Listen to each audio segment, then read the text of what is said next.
వంట పని ఆడవాళ్ళు చేసే పనులను వెక్కిరించి వెటకారంగా మాట్లాడే వాళ్ళకి చక్కటి సమాధానం ఈ వంట పని అనే వ్యాసం.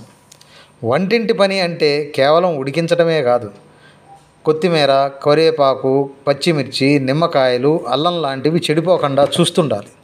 ఏ ఏ కూరగాయలు ఎన్ని దినాలు ఫ్రెష్గా ఉంటాయో, ఏవి త్వరగా చెడిపోతాయో అనేది తెలిసుండాలి.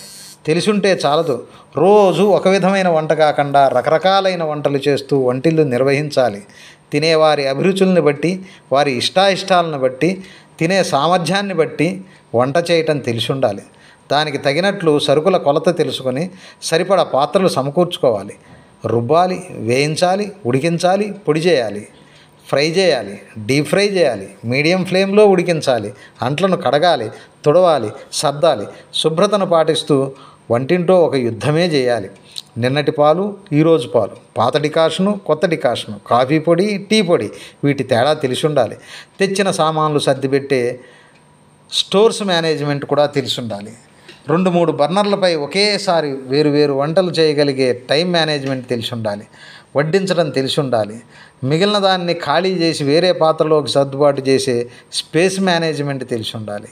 అమ్మ అంటూ పిలిచే వేరు వ్యక్తుల పిలుపునకు స్పందిస్తూ సమయానికి అన్ని పనులు పూర్తి చేయగలిగే మల్టీ టాస్కింగ్ సామర్థ్యం ఉండాలి.